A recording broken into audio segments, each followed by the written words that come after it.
Olá, seja bem-vindo ao canal da LAO, o canal que te informa sobre os principais tópicos em oncologia. Eu me chamo Samuel Felipe, sou acadêmico de medicina e vice-presidente da LAO. No programa de hoje estaremos abordando um formato chamado de Papo Oncológico. Nesse programa, iremos fazer uma breve introdução sobre o tema, com os conceitos essenciais a esse tema, e logo após vamos tirar dúvidas na forma de perguntas, no formato de entrevista com um especialista sobre o tema.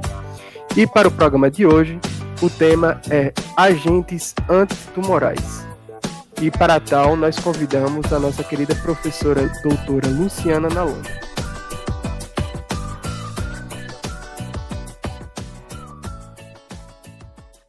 Então, boa tarde, professora.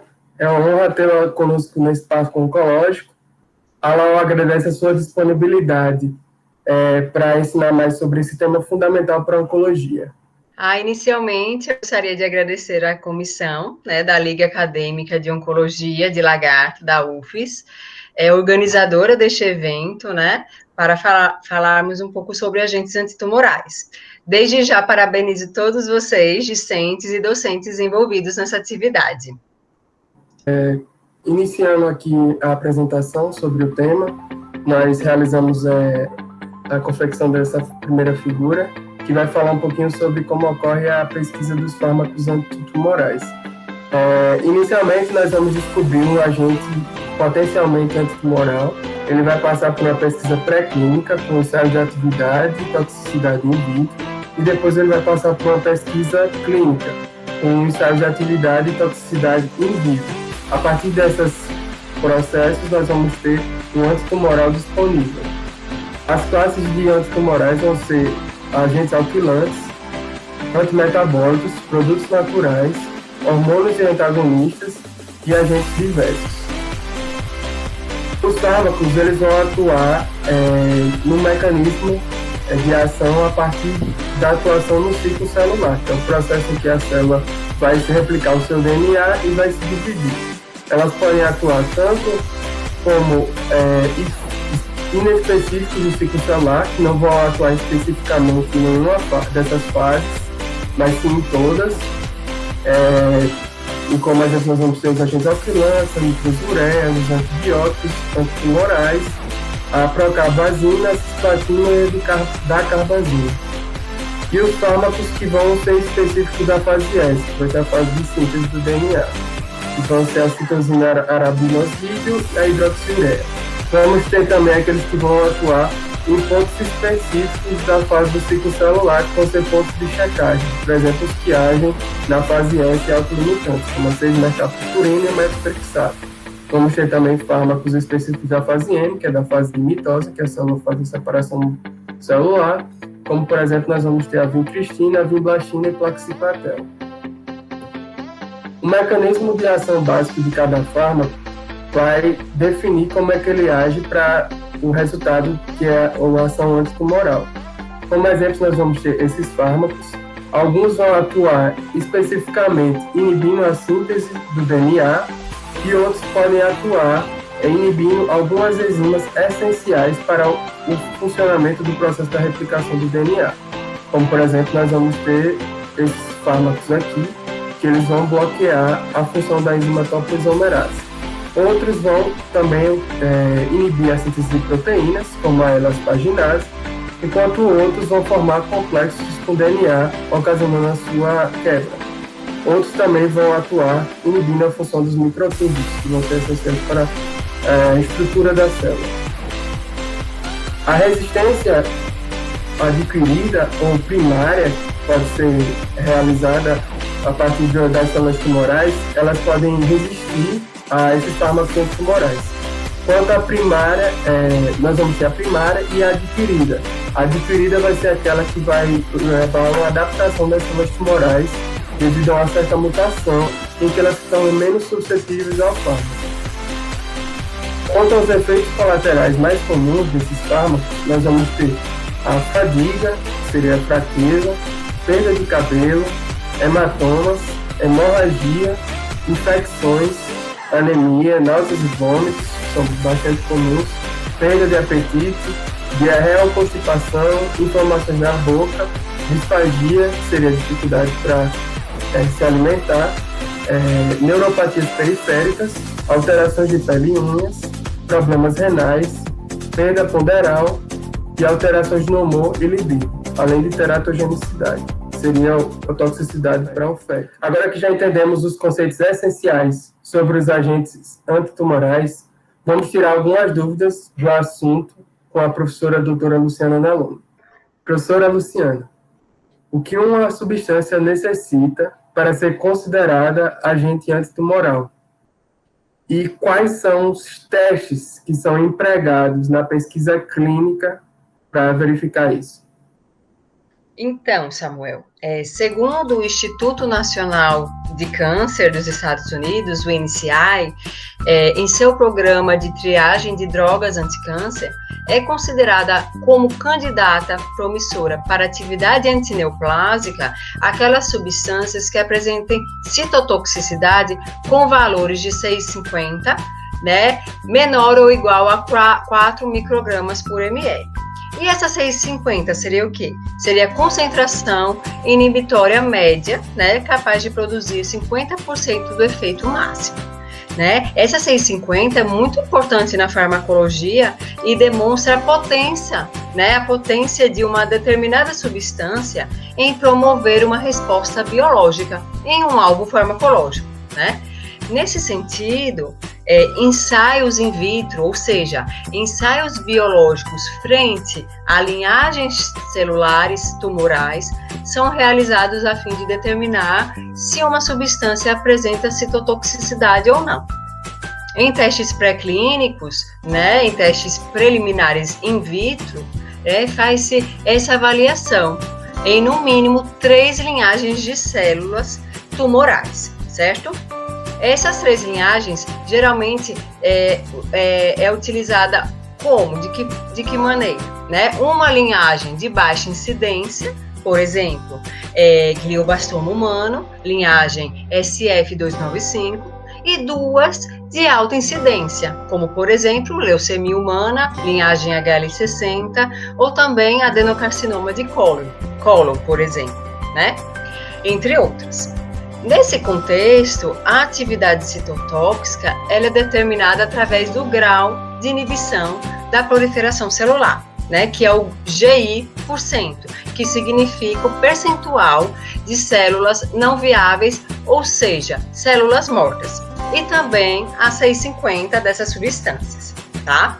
Então, inicialmente, cada substância ela é testada em triplicata em uma concentração única, tá? Variável de acordo com o produto utilizado, seja extrato, pode ser óleo essencial ou uma substância isolada, tá?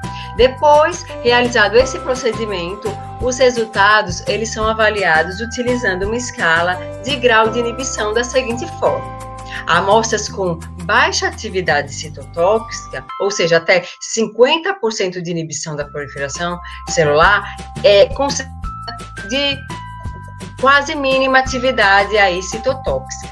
Já a atividade moderada corresponde a valores de 51% a 75% de inibição da proliferação celular.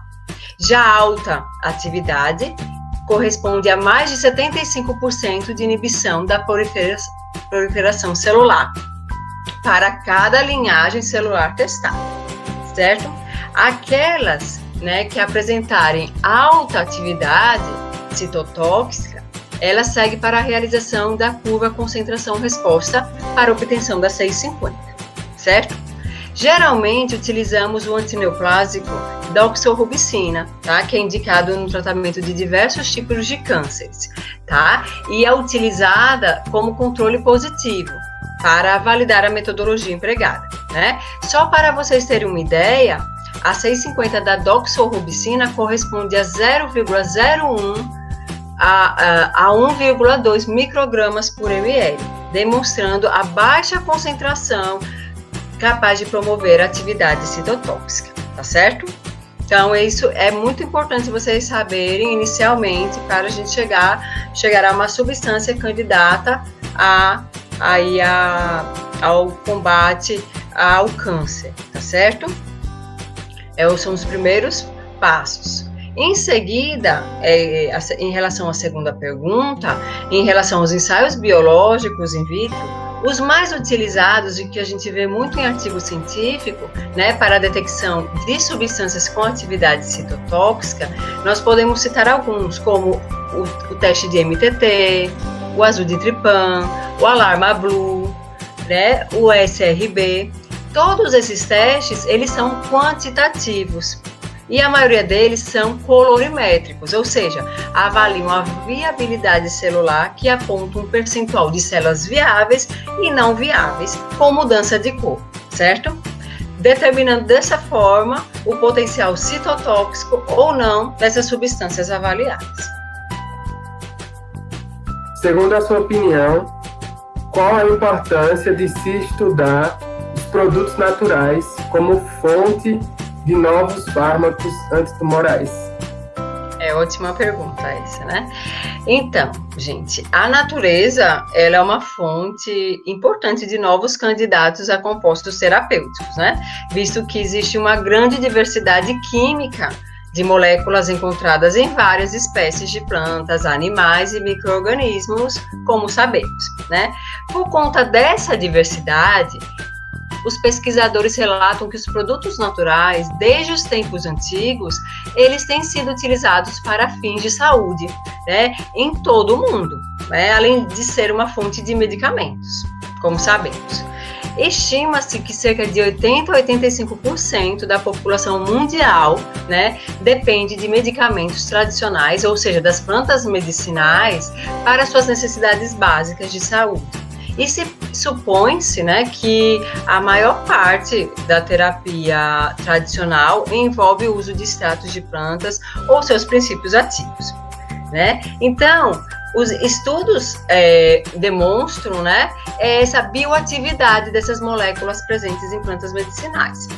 Um estudo realizado por Newman, né, no ano de 2016, enfatiza a importância de pesquisas com produtos naturais, pois entre o início de 1981 e final de 2014, mais ou menos, foram registrados um total de 136 drogas contra o câncer no mundo, né? Sendo que apenas 17% eram de origem totalmente sintética e 83% desses medicamentos eram produtos naturais ou foram baseados neles, ou imitavam produtos naturais. Então, uma descoberta que amplifica a relevância da pesquisa com produtos naturais é que um dos fármacos antineoplásicos, como por exemplo o Paclitaxel, né, utilizado para o tratamento do câncer de mama, ele foi utilizado a partir da casca da árvore da Taxus brevifolia, né? Não só foi descoberto o Paclitaxel, outros derivados dessa mesma planta medicinal foram identificados, como os alcaloides da vinca, né? Como a gente vê muito nos livros de farmacologia, como é o caso da vinbrastina e vincristina, utilizados atualmente na prática clínica no tratamento de cânceres de ovário, de mama, de pulmão, entre outros, né? Essa descoberta favoreceu também a síntese de drogas, né, de novas drogas, sejam sintéticas ou semissintéticas, mais potentes e com menos efeitos colaterais, como, por exemplo, o docetaxel, que também é utilizado para a mesma finalidade terapêutica, tá certo? Com isso, o que é importante sabermos é que o produto natural, ele não precisa ser necessariamente o produto final para uso farmacêutico e clínico. Essas substâncias, elas podem servir como protótipo para o design e desenvolvimento de uma segunda geração de agentes com características melhoradas, com o aumento da eficácia, seletividade, estabilidade, melhoramento das propriedades farmacocinéticas, como também farmacodinâmicas, levando à diminuição, por exemplo, dos efeitos colaterais e da toxicidade sistêmica, certo? Que a gente sabe que esses produtos apresentam muito dessas características.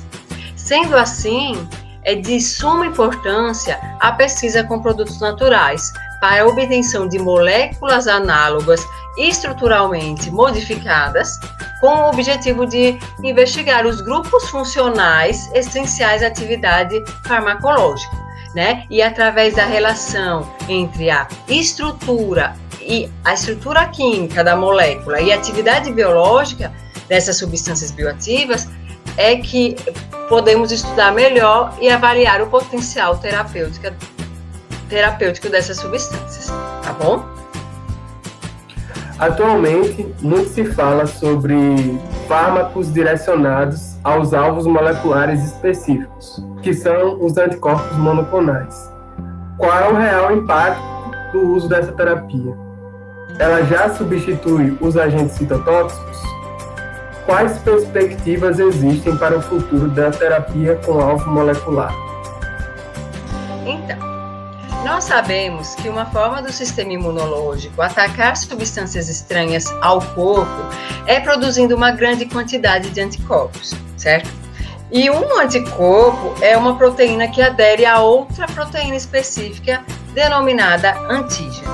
Dessa forma, com o avanço da ciência e da tecnologia, os pesquisadores podem projetar anticorpos que têm como alvo específico um determinado antígeno, certo? Como encontrado nas células cancerígenas, por exemplo. E a partir daí, são feitas várias cópias desses anticorpos em laboratório.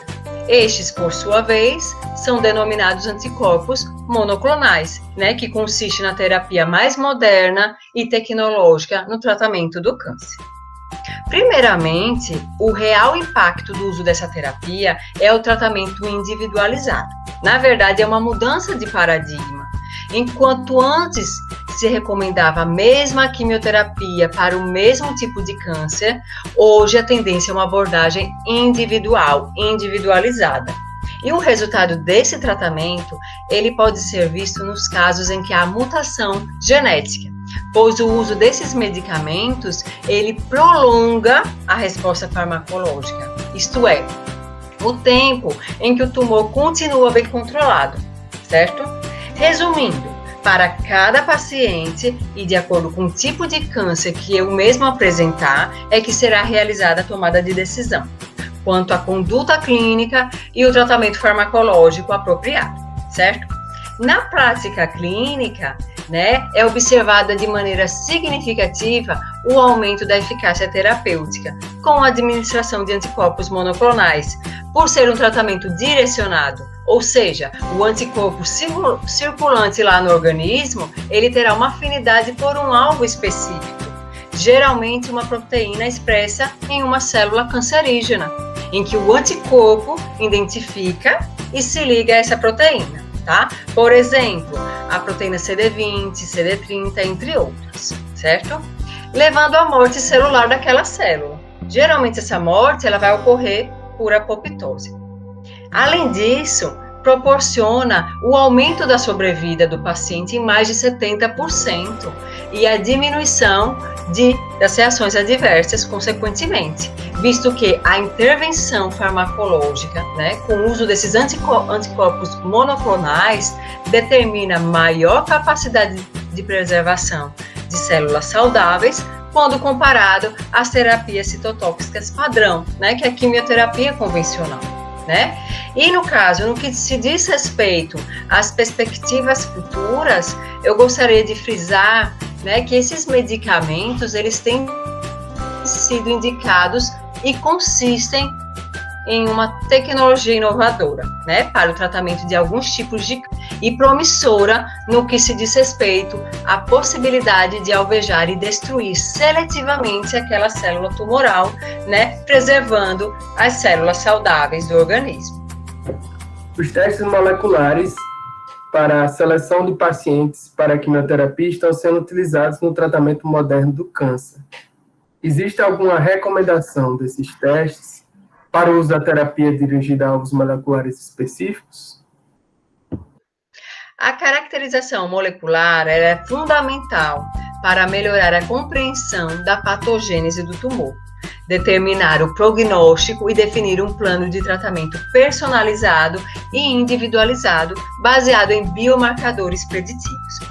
Adicionalmente, Com o avanço das pesquisas e a partir de testes moleculares realizados no tumor, é possível conhecer em detalhes as alterações bioquímicas e fisiológicas, o que permite o uso de drogas com ação voltada para a mutação identificada, né? Desse modo, né, é possível observar na prática clínica diária a oncologia de precisão, no qual são incorporados ao processo de decisão os dados patológicos e moleculares referentes aos biomarcadores prognósticos e preditivos, por exemplo, né? Com esses dados em mãos, pode-se identificar os melhores candidatos a certas terapias moleculares. Portanto, descrever o perfil molecular dos pacientes oncológicos é essencial para ampliar o acesso a essas terapias mais seguras e mais eficazes. Logo, né, baseado no que falamos, né, pacientes cujos tumores determinam alterações genéticas oncogênicas que podem ser alvos de terapias direcionadas e que têm acesso às terapias correspondentes apresentam significativamente melhores taxas de resposta imunológica, maior sobrevida, livre de progressão e melhor pontuação referente à qualidade de vida, quando comparado aos pacientes não selecionados, tratados somente com quimioterapia convencional. Tá bom? Que cuidados os pacientes em quimioterapia e que fazem uso de outros medicamentos devem tomar? Falando a respeito da interação medicamentosa, melhor aproveitamento dos fármacos e o acompanhamento do farmacêutico. Então, a quimioterapia, ela tem uma particularidade em relação a outras terapias, né? Na qual o paciente é acompanhado por uma equipe multiprofissional, como médico, enfermeiro, nutricionista, farmacêutico, psicólogo. E com isso, o paciente está cercado de cuidados e, inclusive, está passível de possíveis interações medicamentosas. No entanto, essa pergunta é muito ampla, né? Pois existe uma diversidade de medicamentos antineoplásicos para uma variedade gigantesca de cânceres. E cada grupo de antineoplásico tem diversas interações medicamentosas potenciais, né? E que podem variar de indivíduo para indivíduo, como já sabemos. A particularidade e também o interessante é que mais de 50% dos diagnósticos de câncer e aproximadamente 70% dos óbitos por câncer ocorrem na população idosa, né? Sabemos também que os idosos, eles possuem outros problemas de saúde simultaneamente ao câncer, o que contribui para o uso de múltiplos medicamentos, o que chamamos de polifarmácia, né? E que, por sua vez, aumenta e muito o risco de interações medicamentosas. Inclusive, existem diretrizes da Rede Nacional de Câncer para idosos oncológicos, né, que recomendam a investigação e manejo dessas interações recorrentes. Por isso, o paciente oncológico ele tem que ser observado desde a sua faixa etária, o tipo de câncer, qual o tratamento antineoplásico e quais as outras doenças que estão em curso de tratamento. Adicionalmente a tudo isso, ele precisa de informações. Segundo alguns autores, o indivíduo que está esclarecido e familiarizado com a condição de ter uma doença crônica e o fato de estar envolvido, né, no seu tratamento, tende a se sentir mais seguro e esperançoso, né, quanto à evolução e prognóstico de sua doença. Contrário a isso, o não conhecimento acerca de sua doença, por exemplo, né, leva os pacientes a não se comprometerem com o tratamento. Lembrando que o câncer desencadeia reações orgânicas, emocionais, provocando desequilíbrios e conflitos internos, e não podemos esquecer disso. Em relação às interações medicamentosas, podemos citar, por exemplo, o caso da doxorubicina, né, que a gente falou anteriormente, que ela é indicada para o tratamento de cânceres de alta prevalência, como de pulmão, de mama, de ovário, entre outros. Né? É um fármaco que pode gerar cardiotoxicidade como efeito adverso. Nesse contexto, o uso concomitante da doxorubicina com outros medicamentos, como, por exemplo, a tradazona ou a venlafaxina, a amitriptilina também, que são fármacos antidepressivos, ou com a ondansetrona, né, que é um antiemético, podem aumentar significativamente o risco do prolongamento do intervalo QT e frequência cardíaca, né? Dessa forma, tem que se ter cautela na indicação de determinados medicamentos, que podem potencializar riscos ainda maiores para o paciente oncológico em quimioterapia. Estudos apontam também sobre o uso concomitante da doxorubicina com vacinas que contêm vírus vivos atenuados, como, por exemplo, a vacina da febre amarela, tríplice viral, entre outras, né? Essa interação pode potencializar a replicação do vírus, visto que a doxorubicina, esse antineoplásico, produz uma queda acentuada na imunidade do paciente em tratamento, aumentando as reações adversas à vacina. Além disso, poderá diminuir a resposta imunológica à vacina, né? Por fim, gente, é essencial superar as lacunas que interferem negativamente no cuidado ao paciente, pois, além dos conhecimentos técnicos, dos recursos tecnológicos necessários ao cuidado do indivíduo com câncer, posturas profissionais mais acolhedoras e cuidadoras são imprescindíveis, né, e de grande repercussão terapêutica, bem como a responsabilização individual de cada profissional da saúde para com o ser humano, além do acompanhamento farmacêutico, certo? Eu acredito fortemente que essa conduta diferenciada de cada profissional fará toda a diferença no tratamento de um paciente, seja ele oncológico, seja ele não oncológico, tá bom? Essa é o que eu deixo aqui para vocês, para essa questão. Obrigada. Foi uma excelente entrevista. A Lau agradece a professora por sua participação, um especialista no tema, o tema de agentes antitumorais. Agradecemos também a você que assistiu até aqui. E se inscreva no nosso canal, deixe o seu like e siga a Lau nas redes sociais. Gostaria de agradecer novamente a comissão da LAO, né, organizadora desse evento, para falarmos um pouco sobre os agentes antitumorais. Desde já, parabenizo o empenho de vocês, discentes e os docentes envolvidos, e a todos que nos acompanham. Curtam aí e nos sigam. Obrigada!